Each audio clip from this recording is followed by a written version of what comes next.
In these very stressful times, it is necessary for all of us to control as far as we can the pressures in our own natures. Our reactions to outside circumstances can sometimes be so intensive that they endanger our health and damage practically every aspect of our social existence. There are all kinds of things that disturb people. One family I know was very much upset when there was crabgrass in the front lawn. It really assumed proportions.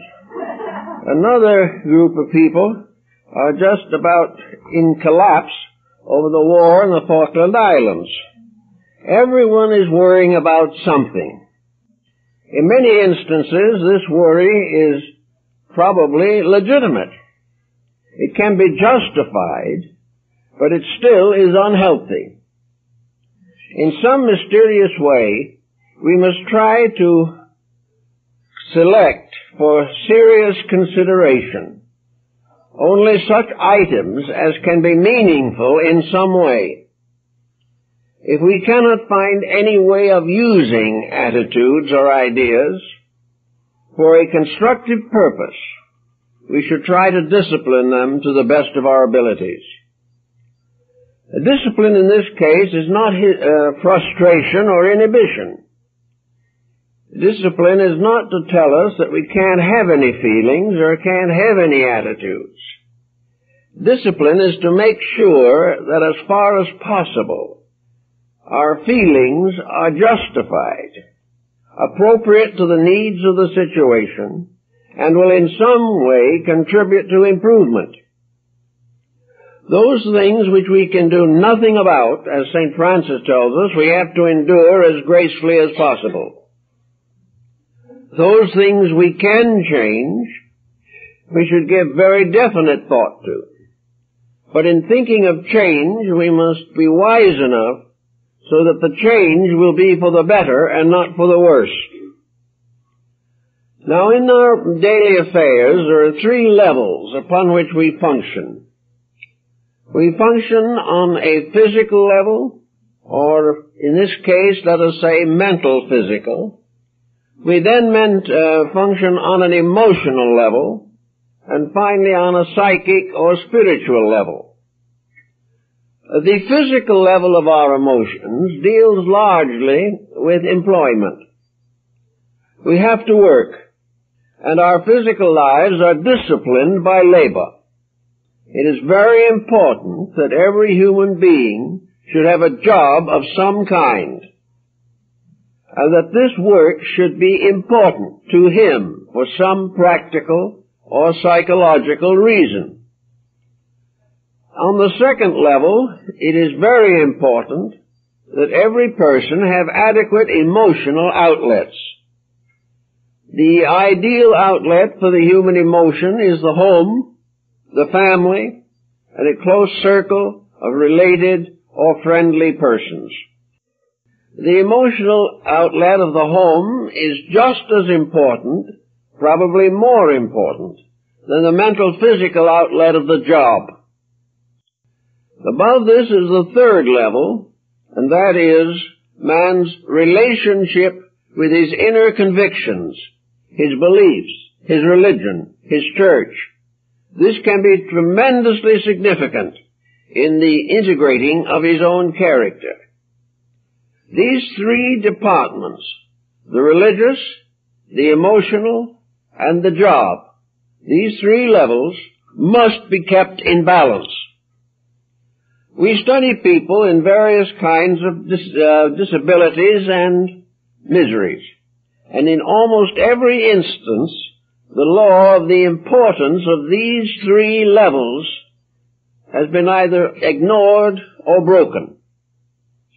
The individual often feels that he must select between his interests.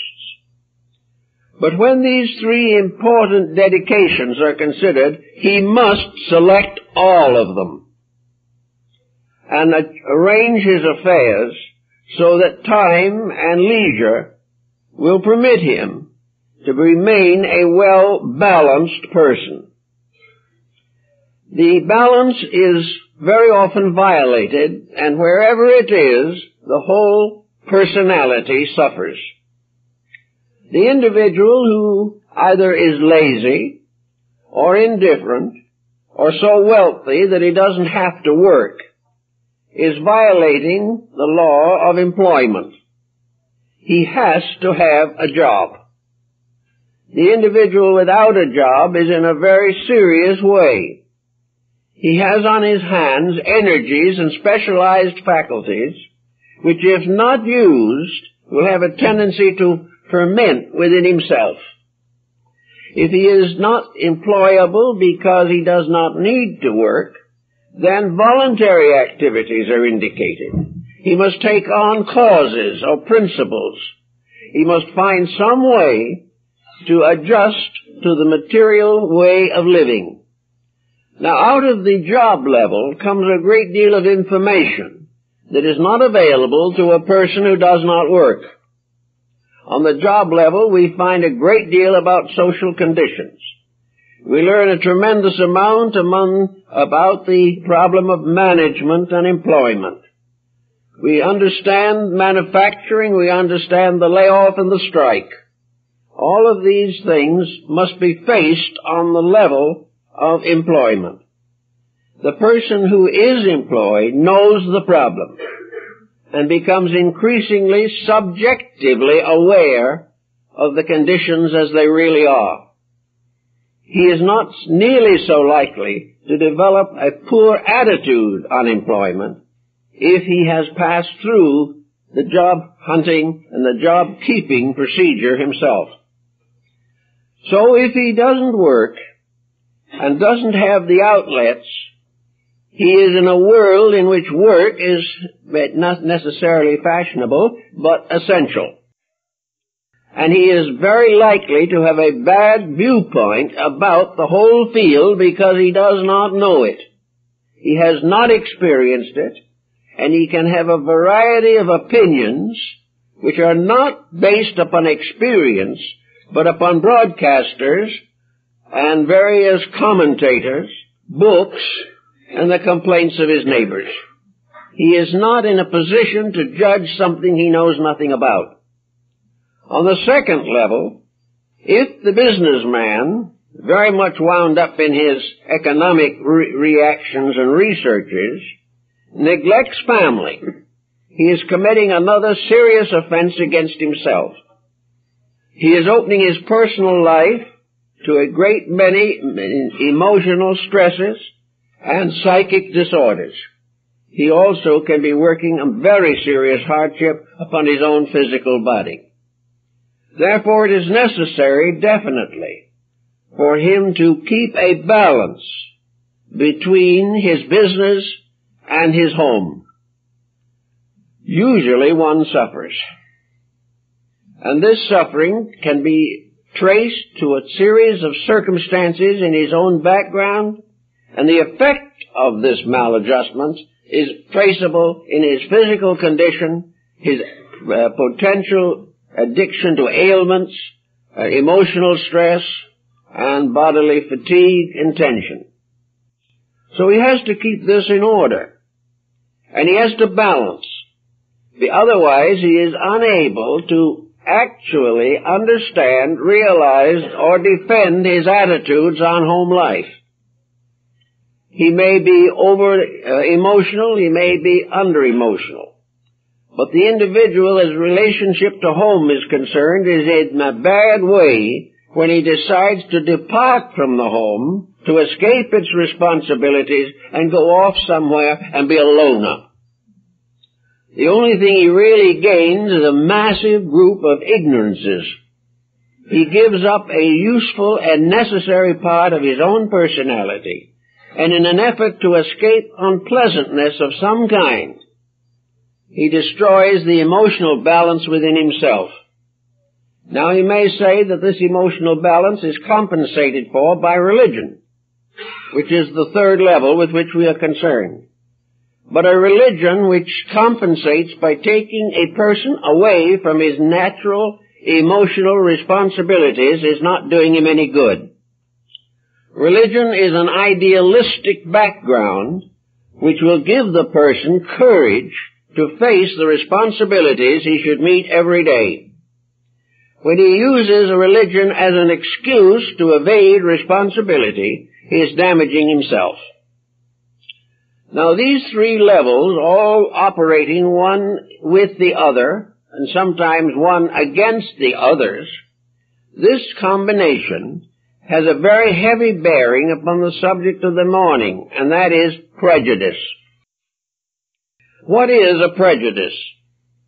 A prejudice, for the most part, is an attitude held in the mind without recourse to any proof or actual demonstration of the facts involved.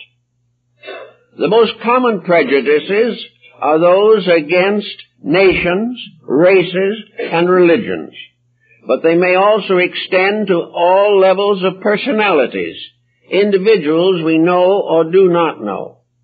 Today, prejudice is very strong on the political level, and we have a great deal of personal tension, discomfort, and even illness arising from the constant nursing of prejudice. Well, most people looking over the subject are convinced that their prejudices are factual, that they are perfectly justified in not liking this or thinking that is very much better. But in the course of discussing these matters with highly opinionated persons, it is nearly always evident that knowledge, facts, evidence is lacking. There is not enough solid ground under an attitude. A prejudice is an emotionalized opinion. It is not necessarily the result of sober thinking and adequate information. Now, it may happen that all through life, or even by heredity, persons have prejudices. They have social prejudices. They are very prejudiced in matters of religion. They have all kinds of likes and dislikes, which are more or less traditional, which are inherited from the past or cultivated under current circumstances. But wherever a very positive, definite opinion arises, the thoughtful person must immediately subject it to considerations. He must discipline himself against prejudice, or against arriving at conclusions without the ability to support or the interest to confirm these conclusions. Supposing for a moment we say that an individual has developed a very serious prejudice.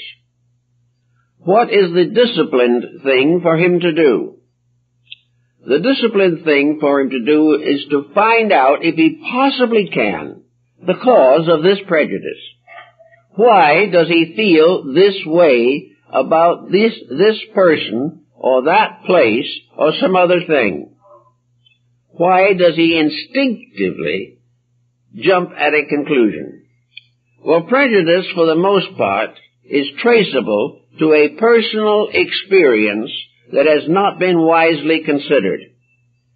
The individual takes the attitude that he knows a person of a certain race or belief. He does not like that person. That person has failed in some way to live up to what he considers to be a proper standard. Immediately, the prejudiced person condemns the collective from which this individual arises. He assumes that a person who is not living his convictions actually is condemning his convictions, when in reality he is only a backslider in his own right. No individual can blame any group for the action of a single individual. It may be that the group does have problems, but also it is nearly always true that we likewise have problems. If therefore a prejudice arises, we should be able to say frankly and honestly that we have given every possible factual consideration to the matter, that we have made certain that all our facts are correct, that the individual or collective against which we are prejudiced in every way deserves our prejudice. If it is true, then we are no longer prejudiced. We may have a like or a dislike, but it should never be based upon inadequate evidence. And today, this is the most prevailing circumstance that we have. And a great deal of prejudice is based upon the communication media. We are instructed to be prejudiced. We are given every opportunity to favor one cause above another, whether this cause is correct or not. But the person must go to work and settle the matter inside of himself. A violent prejudice held over a period of years can deform a complete life. It can cause the individual to leave out of his thinking a valuable bracket or a valuable element that could be useful to him if he would understand and accept it. This is especially true, perhaps, in the generality of religious prejudice. Religious prejudice was one of the most abstract and difficult of all fields of research, because regardless of the convictions of other people, it is almost impossible for one person to prove the other to be wrong. It is a matter held of opinion. It is a matter of acceptances or rejections. I remember asking one individual why he had such a dynamic dislike for a certain cause. He replied that it was because his whole family had always disliked that cause. And it is true that in religion, various groups have been feuding for hundreds or even thousands of years. Persons born into these families inherit the feud. It becomes part of their daily life. And as a result of that, part of their inner emotional content is disfigured for the entire period of their lives.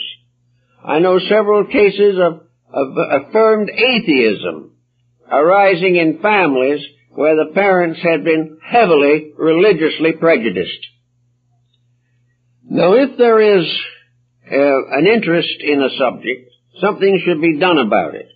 And it should be done as carefully as possible.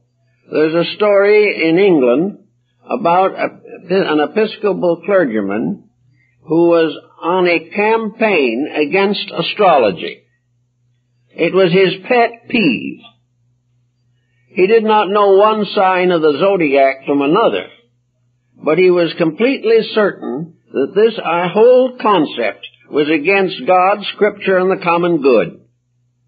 He kept on fighting, and he fought, and he argued, and he gathered what evidence he could to sustain his prejudice, until finally he ran out of new material. And this being so, he decided the best thing to do was to attend some astrological activity and find out some more things he could hold against it. So he went 3 or 4 times and was silent from then on out, and before it was over, asked one of the astrologers to set his horoscope for him. He was perfectly sure that astrologers were headed for perdition, but as soon as he met them and worked with them a little while, he realized that it had been prejudice all the time.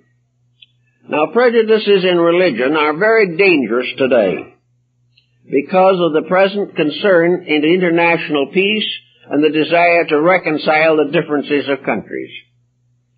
There is no probable problem more real than that of religious toleration. And a toleration, I don't mean an individual accepting it, knowing it isn't any good, but trying to behave in a genteel manner. Tolerance must arise from understanding. Those who have understood various religions generally find something in them that's worthwhile.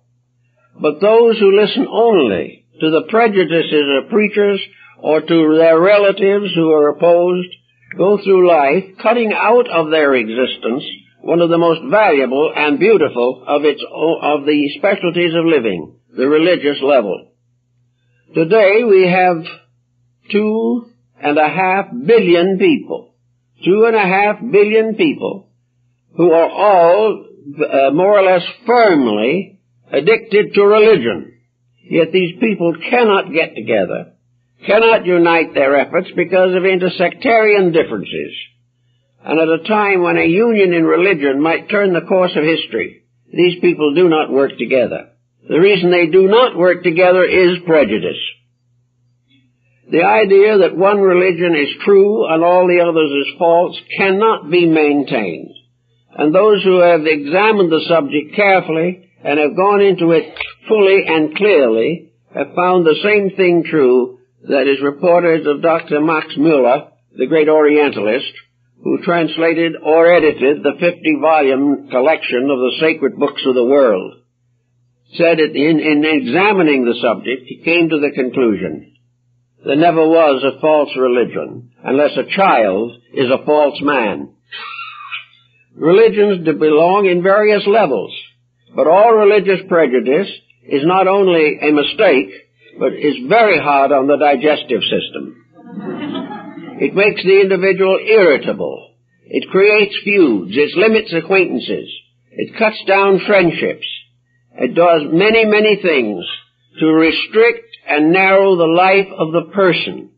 And the narrower a person is, the more likely he is to be prejudiced. So before deciding that anything is not right, you can place a measuring rod upon it. This measuring rod, fortunately for us, is available in all religions of importance. All religions teach essentially the same virtues. They have their 10 commandments, very similar to our own. They believe in the same principles that we all believe in, whether they're the East or the West. The differences are principally of language or bound into the personality of the leader or teacher. Therefore, with a common code of common sense, honesty, and ethics, the average person is in a pretty fair position to judge the integrity of a religious belief. He knows that the religious person is intended and must live up to a standard of ethics, a series of internal dedications suitable to faith. Whether you are a Buddhist, a Brahmin, a Confucianist, or a Taoist, you are expected to be honest. You're expected to be kind. You're expected to meet the responsibilities of life faithfully and honorably. These types of things measure religion, and the individual has a right to measure the integrity of another person by his conduct and not by his creed. Now, it may happen that the conduct of the individual isn't all that it ought to be.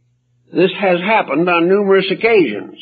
But if we can find a religion anywhere where all the exponents have been noble, we will find what man has never yet discovered. Every religion has its principles, those who obey these principles, and those who disregard them. So if we happen to meet a person who disregards his religious principles, we may feel that that person is not living up to his principles. But this does not mean that if he is a delinquent, that it means that his faith is wrong.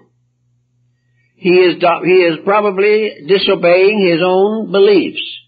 And many of us in our own daily living, if we're not very watchful, disobey some of ours every day. So the individual never becomes the final justification for a collective attitude.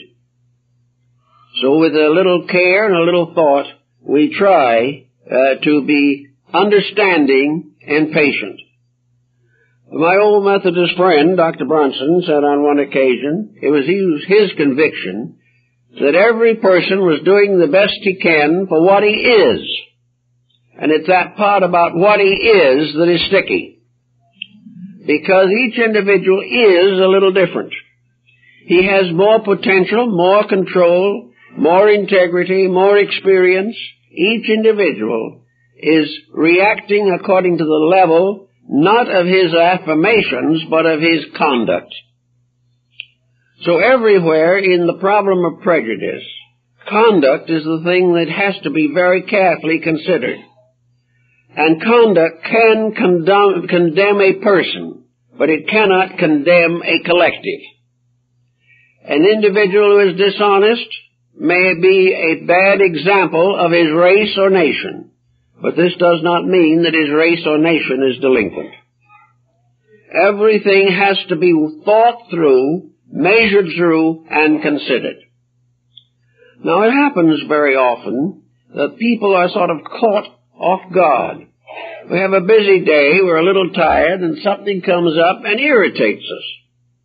We have had some minor difficulty with a person, and we therefore develop a prejudice. We go into a shop to buy something, and we have an unfortunate salesperson who is not courteous, thoughtful, or kind. So we leave and announce that we will never go into that store again. We have taken the clerk as an example of the entire establishment, when a week later the clerk himself was fired by that very establishment for his discourtesies.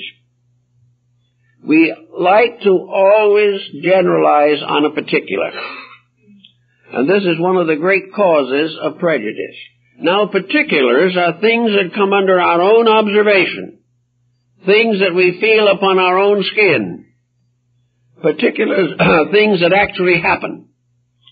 But unless we are well-grounded and well-rounded, we are unable to estimate the variety of particulars that can arise. If we have not proper integration in terms of discipline, understanding, insight, gentility, faith, humility, and understanding, if we lack these, then immediately we are in a position to pass a judgment which is prejudiced. The more evolved, the wider our lives are, the less prejudiced we are likely to be. The more intelligent we become, the more we are inclined to study people. Lots of times, those who are the most prejudiced have never even read a book on sociology. They are not in a position to pass judgment, and the less right they have, the more apt they are to do it. So if we are experiencing in daily living certain unhappiness, a certain weakening of character due to the pressure of opinions, if we are rising too rapidly to an emotional crisis over things we do not understand, then the problem is to get down and find out what the facts are. If we do that carefully, we will at least pass a mature and proper judgment. Our forefathers didn't have nearly as much of this problem to face as we do. Even 50 years ago, the communications media did not usually come into our home with the force that it does today. We were not required to pass judgments or expected to. The individual lived within his own world. He lived in his little town, or he lived on his farm. He had a job. These things went on year by year and had gone on for generations. Now it seems that every individual, intelligent and otherwise, is expected to come to tremendous decisions about world affairs, about the conditions of society. He is supposed to pass judgment upon the policies of nations, and he is supposed to decide whether a person is right or wrong, even though he may have difficulty in finding out the name of that person. It is just simply too much responsibility is thrown at us. The private citizen now becomes a member of what you might term a public senate, in which all different opinions have a right to be expressed, and the person with the strongest prejudice talks the loudest. Now, the cure for this, of course, is not only advantageous to the collective, but it is definitely therapeutic to the problems of the individual. The person who is constantly disturbed, particularly by things he can do nothing about or does not understand, is always in physical difficulties. Such a person is not a good business associate. A person that is highly prejudiced in the home is not a good member of the family. If these conditions continue, they disrupt all of the normal events of life and take away from the home the pleasures and pleasantries that should flourish there for the sake of the adults and the children also. Children may be very quick to pick up a prejudice, and as a result of a confusion, often come in later life to a mental or emotional delinquency. Now, in the present way of thinking, we don't want to consider discipline as a frustration upon the individual. Discipline is not a real frustration. Discipline is a discovery of the workings of natural law in various problems. If the individual understands the laws of nature, he will realize what is right and what is wrong. He will instinctively cling to what is good and eschew that which is not good. But every problem that exists arises in nature, and discipline reminds the person of the importance of finding out what nature would want to do about this particular situation. Akhenaten, the famous pharaoh of Egypt, came to the conclusion that the sun, which to him was the symbol of God, shone equally upon all men. It also sent its benevolent ray to the friend and the enemy. It recognized no difference of race, religion, or culture. The sun brought forth the harvest of the earth for all who followed the laws of harvesting. The sun did not have any preferences, but human beings could frustrate the labors of the sun to some degree. If they turned a good farm field into a battlefield, it was not the fault of the sun. It was the individual who misused the energies and resources at his command. It is therefore very important that we all try to find out what nature wants us to do about various subjects. And then if we find this, we must have the courage, wisdom, and ability to fulfill what nature's desire actually is. Today in science we have a great deal of progress, but much of this is contrary to the will of nature. We are doing things by means of which we try to make man superior to his world. We try to take it for granted that the individual is in a position to reform space. He can't do it, but he's still hard at work trying to do it.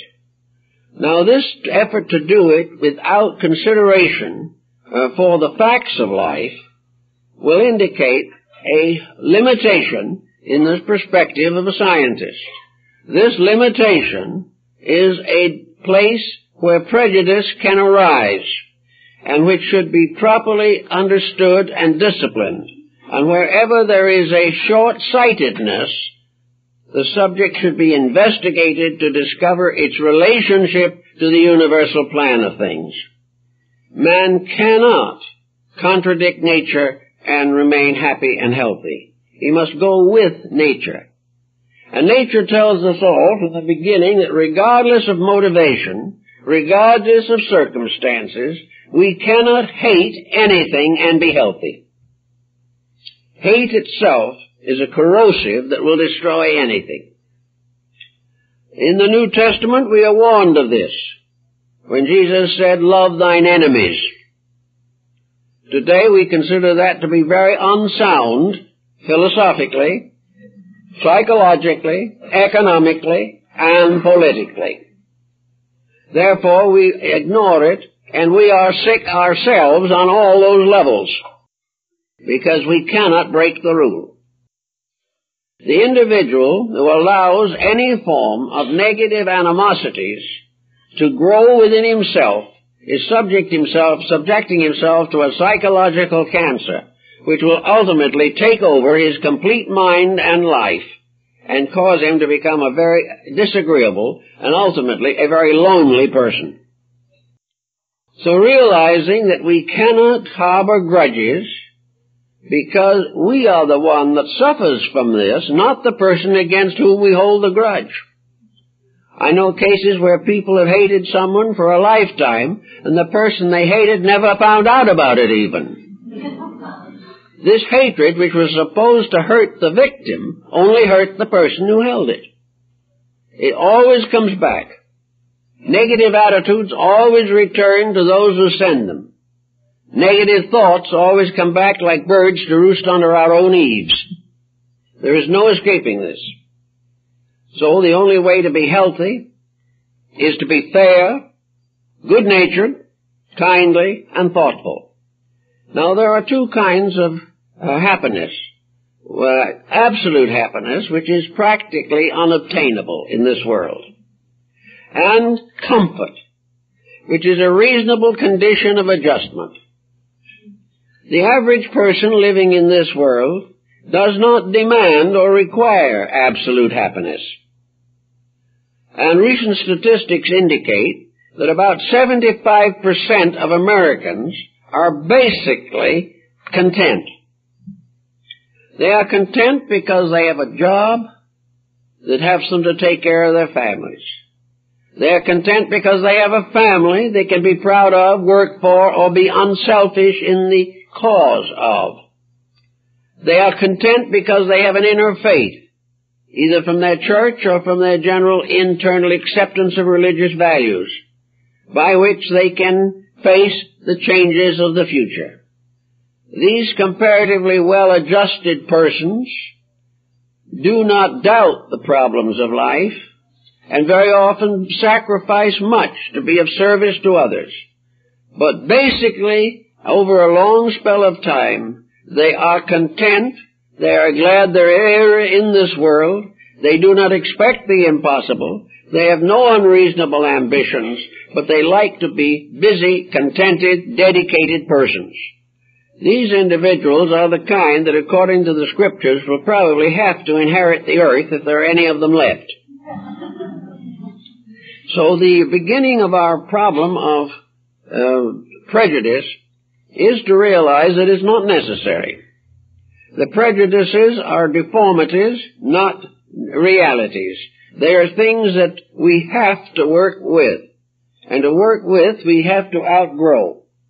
Now, discipline in this case is simply a resolution to know what you're thinking about, to find out whether your judgment is good or not, and to try in every way possible to become better informed on any form of social contact with which you are involved.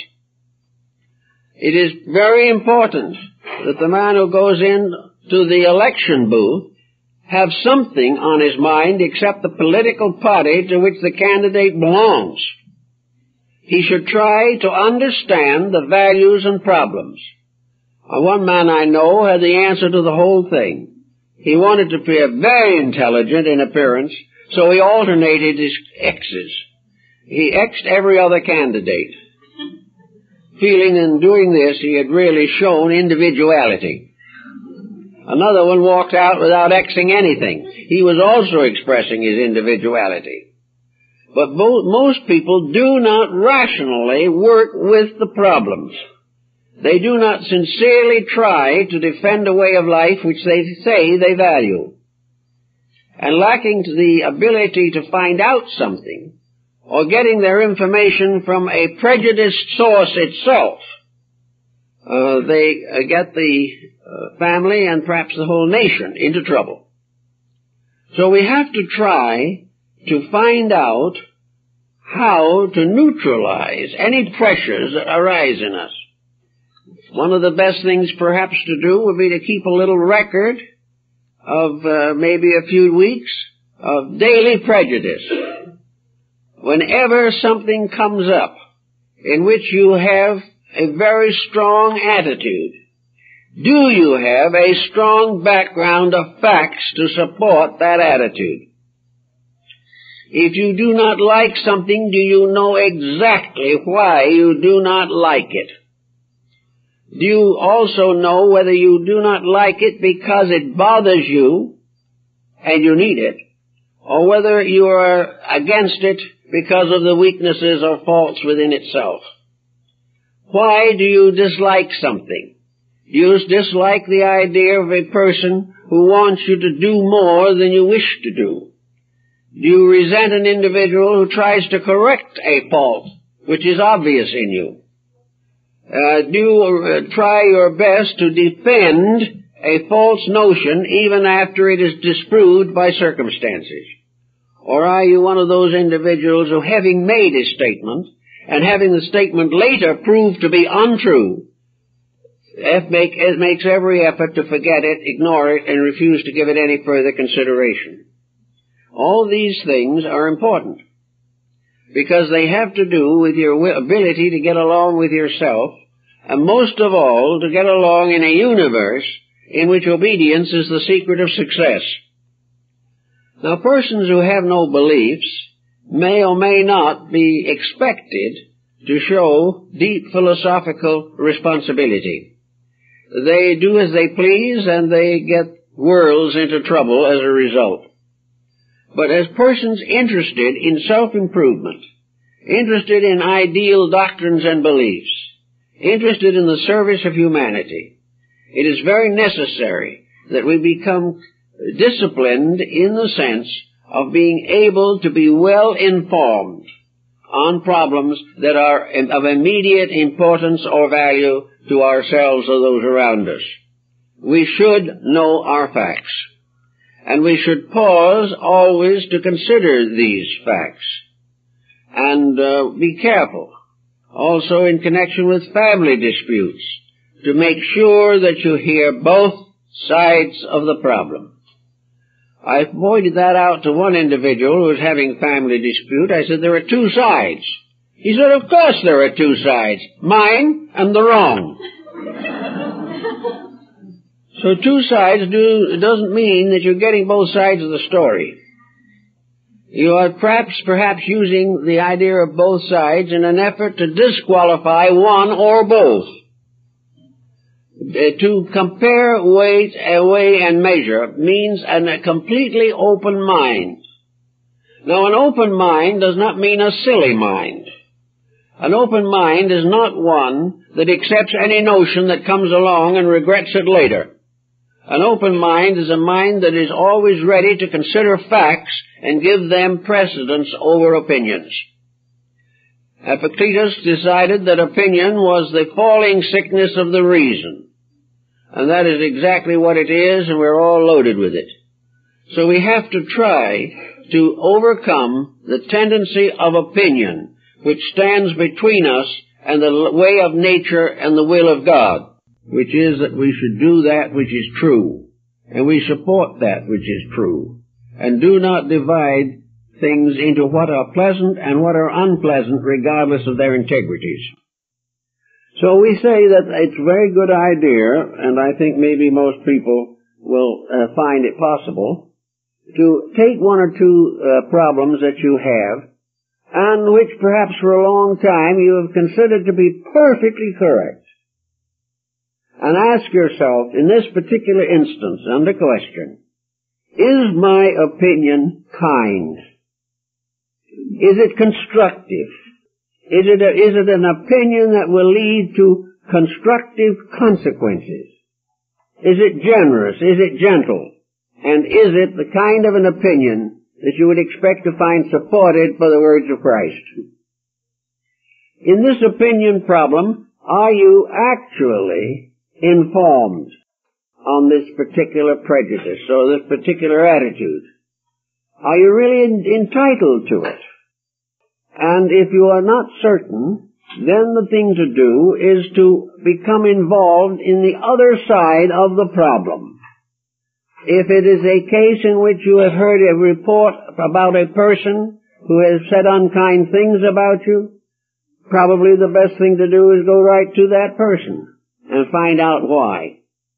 And if you find out that the thing they did not like is worthy of criticism, then your idea that they are opinionated is wrong. They are factual. Very often, adverse opinions relating to ourselves are indications of weaknesses that we should work with. But instead of accepting them and trying to work with them, we never speak again to the person who brought them. We do not want to be disturbed. And opinions are very fragile, and the need to defend them is obvious, because we have to fight to defend them all the time. No one has to fight to defend truth, because truth can have no defense and cannot be defended, or can it be defeated. It is. It does not require anything. But untruth has to be bolstered up every day. Untruth is like a bad diet program. You have to work with it every minute. Just try to stay on your feet. Therefore, the matter of the Gordian knot comes into focus. Where possible, take an opinion against a person directly to that person. You may get into trouble. They may never speak to you again. But that only reverses the situation because you intended never to speak to them again. And the result is that in most cases, you go to lunch together afterwards. It is very easy also for people to develop prejudices because of the prejudices of others. The fact that a statement comes to us does not necessarily prove it to be true. And of all the forces in this world that have created tragedy, even worse than dictatorships and wars and plagues, has been just plain, simple gossip. It is the greatest source of tragedy, I suppose, that has ever existed in the world. So we have to be very careful in judging things. We have to be sure that we have the facts. Now, if we have the facts of a situation, really have them, and know beyond any reasonable doubt that we have the facts, then we have to plan a campaign or a course of procedure appropriate to the need. If these facts offer an opportunity to be of service to another person and help them to correct the situation, that becomes our responsibility. We are not responsible for circumstances which have never been brought to our attention. But what we have thought about, meditated on, and come to conclusions about become our responsibilities. So we should try to do everything possible to correct the situation. If it arises from an incompatibility, in which for the facts of the matter, there may be no regular or real fault, except a chemical compound that is not harmonious, if there is incompatibility, then we should accept it as such, and either attempt to be compatible by changing ourselves, or recognize that we are of no value to the other person also, and therefore we will quietly, lovingly, and in a friendly manner no longer create the condition which brings about the tension. We'll just discontinue an association that is not feasible, practical, or useful. But in all of it, a very kindly, friendly attitude. If we are in the presence of persons who are making mistakes, we can criticize, but we can also be sorry for them. We can wish we could help them, and sometimes perhaps we can. But prejudice nearly always results from failure to do anything constructive. It is merely continuing the old way of hatreds that have brought the world war after war, have broken countless homes, led to numerous inquisitions, and have destroyed the peace of mankind since the beginning of history. As we go on into a religious point of view, we must outgrow these things, or we will perpetuate them. Recently, the situation in Iran indicates that religious intolerance is still present, but it is present because of ignorance. And it is because of collective ignorance that Iran is in trouble. And it is because of private and personal influence or conditions that the individual who is religiously intolerant is in trouble. Now, religious intolerance does not justify itself. I just cannot accept that deity wants us to remain ignorant of every belief except our own. If there wasn't a reason why different beliefs are necessary, it seems unreasonable that heaven should have produced them in the first place. Yet we know that all over the world people have received religious revelation, that it has become tremendously important in their lives, and that when they have lived it, it has brought about a great improvement in their own characters and in their own lives. Maybe some of you recently saw the new picture that has come out on Marco Polo and the Mongol Emperor Kublai. On the back of an elephant in the heart of Mongolia, Kublai Khan, back in those days, declared religious tolerance to all his people. And he said that if any member of any religion persecuted, defrauded, damaged, or downgraded the member of another religion, he must be severely published and punished by the state. Now that was long ago, but it was a sign that was valuable. The Indian Emperor Ashoka, who was more or less a warrior pagan, was converted to Buddhism and then established his country on religious principles.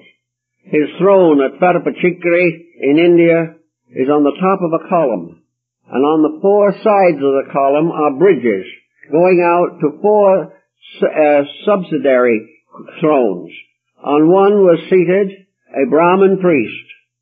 On another was seated a Buddhist priest. On the third was a Christian priest, and on the fourth a Jewish priest. And these were the counselors of state. In isolated instances, the great facts have become evident. But we are still much limited by prejudice. Now, it is wrong, I think, also to proselyte. I don't think that we should try to take people away from their faith.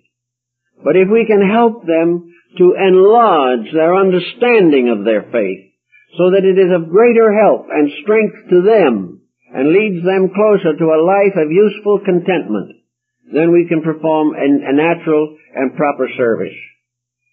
All through life, prejudice destroys our right to serve. That which we are prejudiced against, we do not help. We do not help to improve it. We do not help to correct the various faults which we feel exist there. So all through life, in science, art, literature, music, everywhere, the prejudice problem must be understood. Sometimes it is plain jealousy. We are jealous of those whose accomplishments appear to be greater than our own. We are jealous of those who are more successful and rise higher in social situations than ourselves. All kinds of causes can lie behind this prejudice.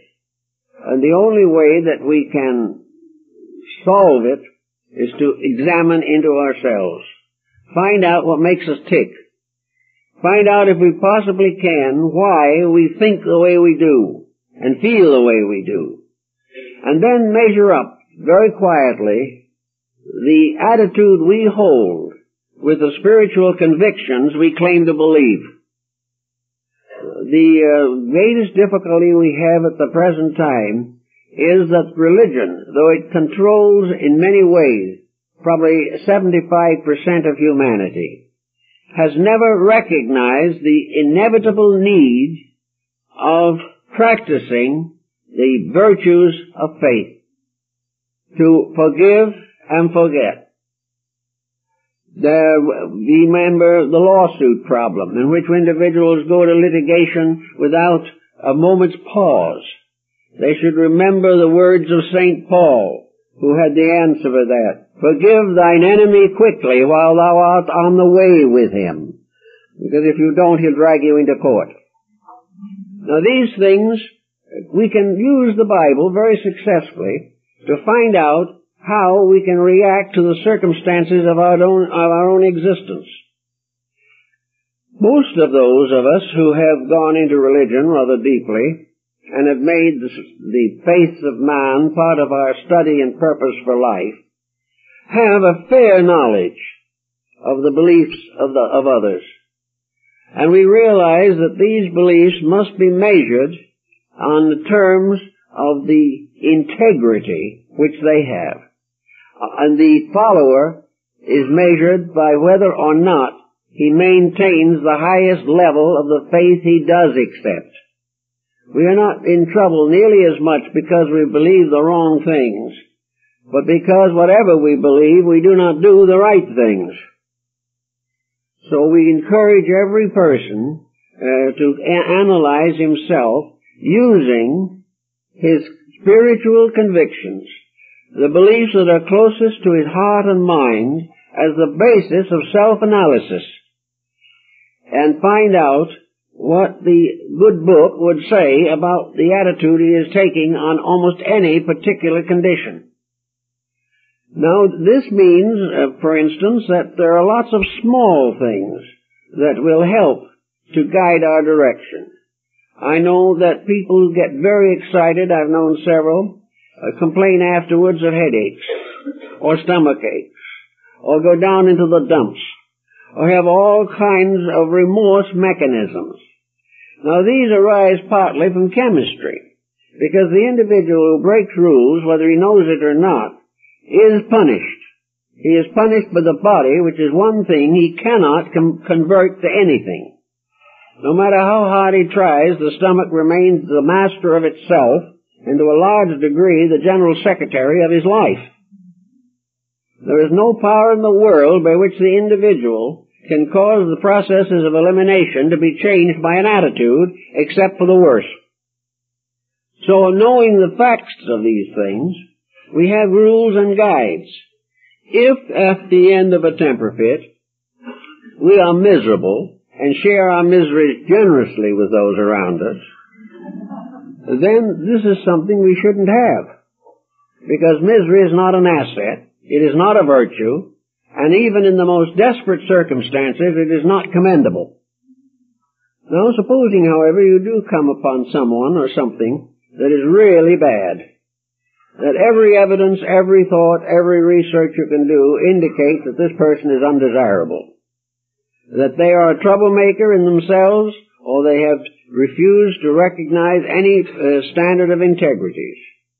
Now, you have no right, perhaps, to pass judgment on them, because even under these conditions, if you were in their place and had the same background, circumstances, and heredity that they had, you might have done the same thing. But the problem now remains is that having discovered something that is essentially wrong and realizing that it's not curable, then the best and simplest answer is to have a heart-to-heart talk with that person and set the matter straight. If they are not doing the right thing and they know it as well as you do, then you have a perfect right to accept either an apology and an effort to improve, or simply to disassociate yourself with them. But this does not mean that you have a right to damn them, that you have a right to condemn them, have a temper fit, scream at them, shout, and throw them out the front door. You should quietly and holding your own integrities intact, give righteous judgment in a gentle, kindly way, always regretting that it will not perhaps be effective. But no one in an emergency has a right to go down on the level of another person and scream and shout at them. These things we have to gradually discipline ourselves against, because very often prejudices lead to anger, and anger may even lead to physical violence. But in every instance, the thoughtful person must control themselves. They must try in every way to commit no evil in the presence of a strong inducement to commit evil. So if you can't make it work, if it doesn't solve itself, if the problems are not reasonable, then the only answer is to close off the situation, wishing no one any harm, but refusing to become part of a condition that is going to remain incompatible indefinitely. Now, this is one of the problems that arises also in the home today.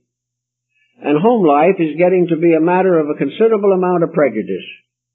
It is now becoming increasingly evident that the home is fragile, and that the various attitudes of persons are more or less incompatible with natural law regarding the home. Now, what is the actual basic principle upon which a home is based? A home is based upon a pattern that it comes from heaven itself.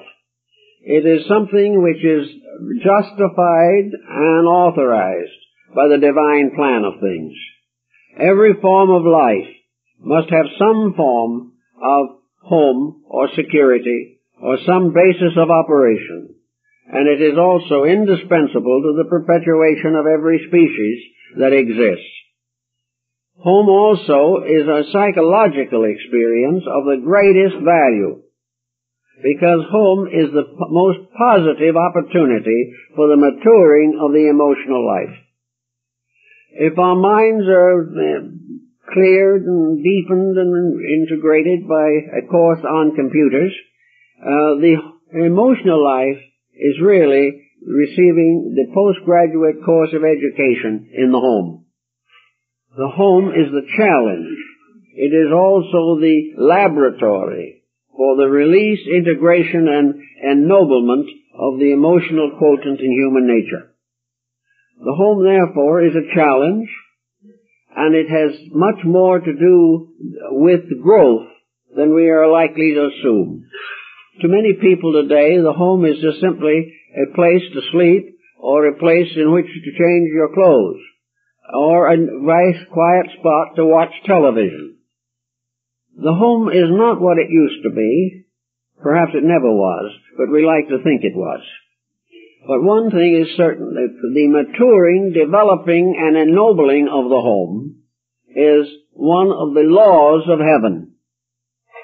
Confucius summed it up in a very simple statement 25 centuries ago, when he said, "The strength of a nation depends upon the integrity of its homes.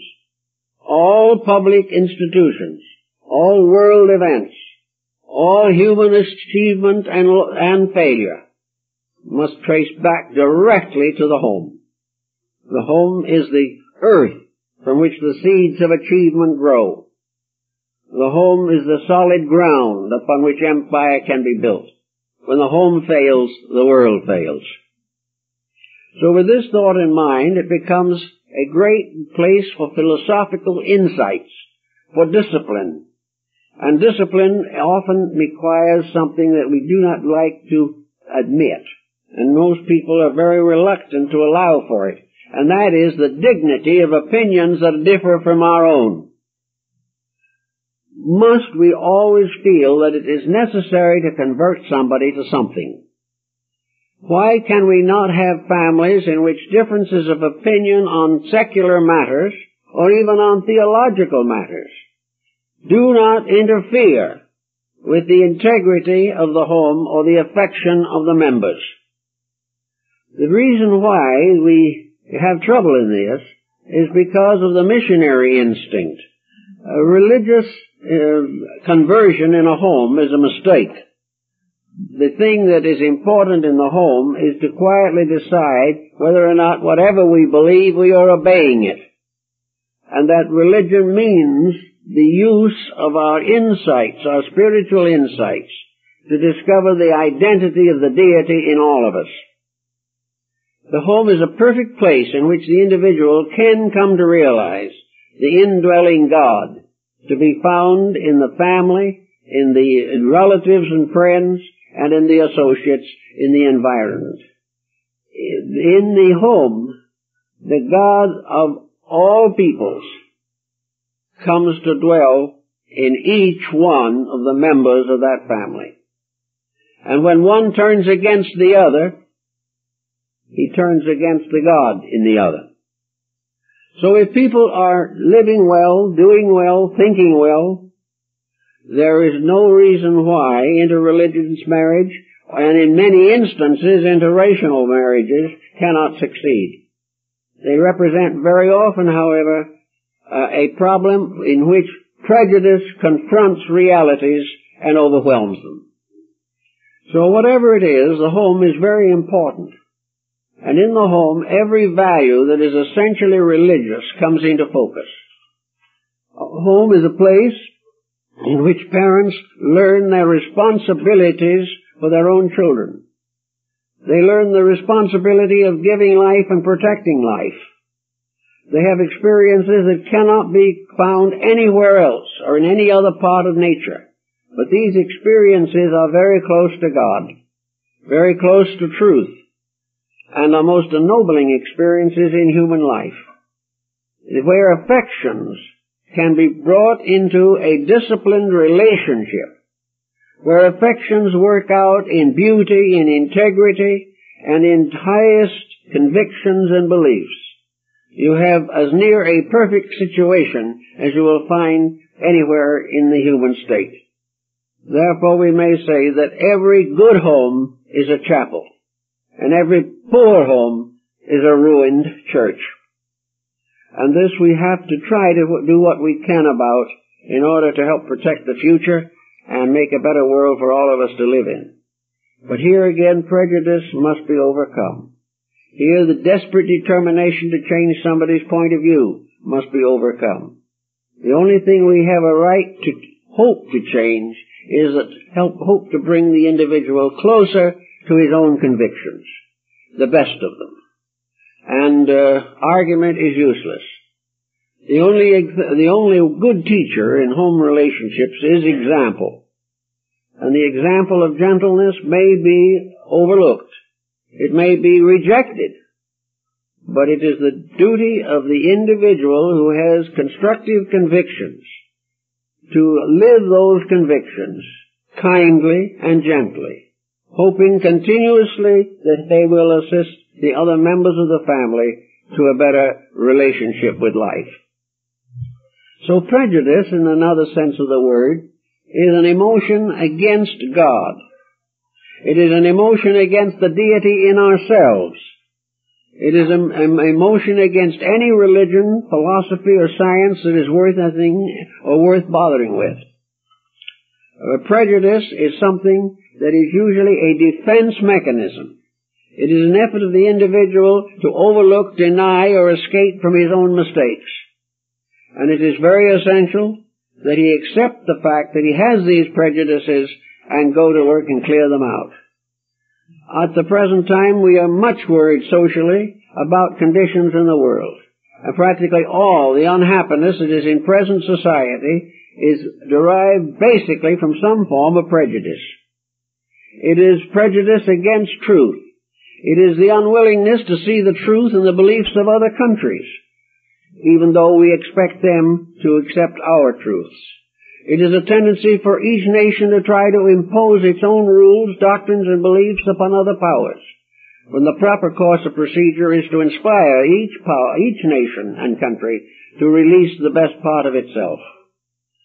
Every nation involved in trouble today, at the moment at least, has some religious background. Many of them are devoutly religious.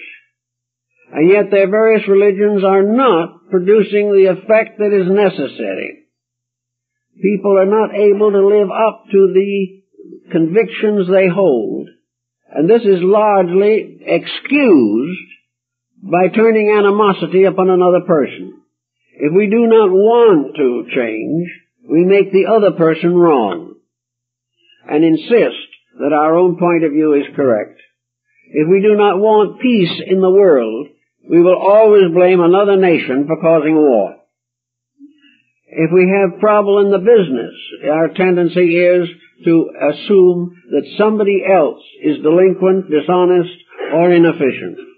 We do not accept the challenge of trying to do the thing through greater insight ourselves. We must try as far as we can, we're all limited, but we must try to get rid of this whole problem of being prejudiced through constant watchfulness, through a continuous application of thoughtfulness. Now, another simple attitude on this is, if we read newspapers, or if we listen to commentators or news broadcasts, we should be very, very quiet. Quietness in this matter does not mean approval. It means attention. It means that as we hear the news, we think about it. We do not allow the commentator to think for us. We do not allow the news analyst to overwhelm our own judgments. We do not allow political differences to prejudice us against facts. We find somewhere in the program something we don't quite understand. We don't understand why it should be that way. Then the point should be given further consideration. If necessary, read a book about it. But be sure that you are not making up a mass mind that is being under very strong propaganda. Do not allow other people to disturb you unless you are sure that they are right. And then if you are sure that they are right, you probably will not be disturbed. You will decide in your mind what should be done and how it could be done. It is very, very necessary to escape this constant pressure of prejudice. Commercial advertising is loaded with it. And most products are subtly trying to prejudice you against other products. Each one is trying to tell you that it's better than all the others. And we go along with it as we would a game, because we all have a general realization that the different products may all be made by the same manufacturer and simply be labeled differently and sold competitively to create a little more action. So we should learn these things and not allow prejudiced attitudes or prejudiced institutions to get in under our common sense. No prejudice can stand common sense. And common sense is man's most uncommon sensory perception. It is judgment. Common sense is the ability to see the facts after they have been carefully camouflaged for private interests. Prejudice is not a virtue. Loyalty to mistakes is not justified. All loyalty must be to that which is the greatest good, so far as we are able to know that good. Never are we presumed to assume that patriotism to a prejudice is a legitimate virtue. It is not, and never can be. So, all of us, I know every day we come upon these things. For one reason or another, somebody runs down another person because they'd like to have their job. Another one runs down something else because they really want to have their own opinion come first. And I know a great many persons who run down the 10 Commandments because they object to them. Now, objection in the study of natural law is vanity. There's nothing that is less productive than an effort to object to values as they really are. We cannot reject or object in matters relating to divine laws. We have to realize that the miseries and sorrows of this life we know of are not due to the tyranny of deity. They are due to the fact that we do not obey the laws of creation, which not only did deity bring into existence, but must obey himself. So that we have no right to be prejudiced against God and become an atheist. And even Robert Ingersoll, who was well known as an atheist, admitted that he wasn't really an atheist. He was an agnostic. He said, I do not object to God. I don't know anything about God. But I certainly do object to some of the people who claim to know about God.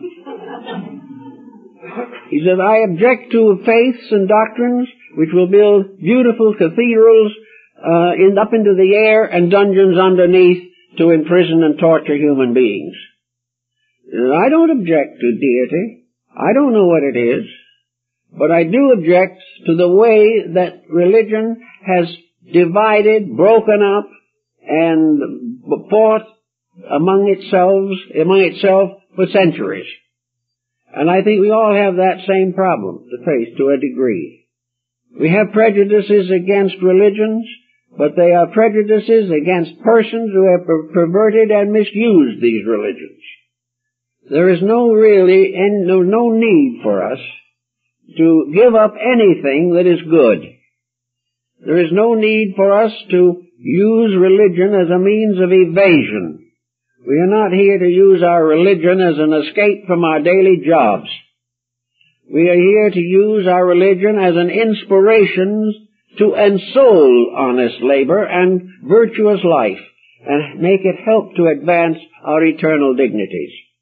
When we do depart from here, wherever we go, we are going to perhaps come into a realm that we're not too familiar with here. We do not really know all about what's going to happen in the future. We might go over there and find some of our prejudices are all wrong, but it may be too late then to do very much about them. We may also find over there something that we must all learn over here if we want to succeed in life.